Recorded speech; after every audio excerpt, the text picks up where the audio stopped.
बिस्मिल्लाहिर्रहमानिर्रहीम। अस्सलाम वालेकुम। उम्मीद करती हूँ आप सब खैरियत से होंगे। आज मैं आपके लिए एक और नई वीडियो लेकर आई हूँ। वीडियो की तरफ जाने से पहले चैनल को सब्सक्राइब कर दीजिए और अगर वीडियो पसंद आती है तो लाइक करना मत भूलिए।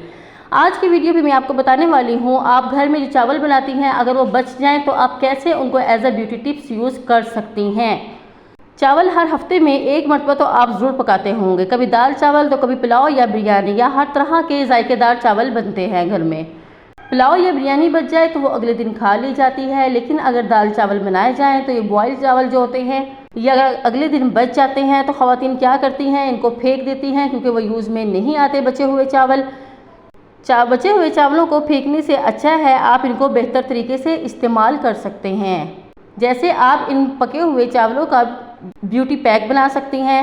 आज मेरी वीडियो में आप जानेंगे कैसे आप पके हुए चावलों के दो ख़ास ब्यूटी पैक बना सकती हैं।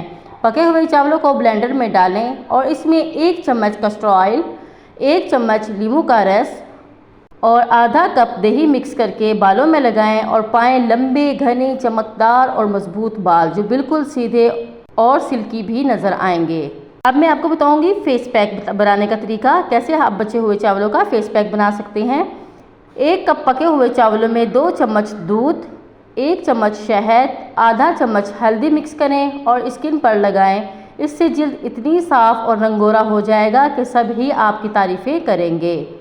चेहरे के खुले मसामों की सफाई करने के लिए पके हुए चावलों में एलोवेरा जेल और गुलाब का अर्क मिक्स करें और चेहरे पर अप्लाई करें। इससे जल्द साफ़ सुथरी और चमकदार हो जाएगी। अगर आपकी जिल्द बहुत ज़्यादा ड्राई है, रफ़ हुई हुई है तो आप ये इस्तेमाल करेंगे, आपकी जिल्द बहुत ज़्यादा सॉफ्ट और मुलायम हो जाएगी। तो ये थी इन बचे हुए चावलों की टिप्स जो आप घर में यूज़ कर सकते हैं। ये तो आपकी रोज़मर्रा इस्तेमाल की चीज़ है, आपका कोई ख़र्चा भी नहीं है, आप घर में आसानी से इसको यूज़ कर सकते हैं। आपको अगर मेरी वीडियो पसंद आई तो प्लीज़ चैनल को सब्सक्राइब ज़रूर कीजिएगा और वीडियो को लाइक करना मत भूलिएगा। शुक्रिया। अल्लाह हाफिज़।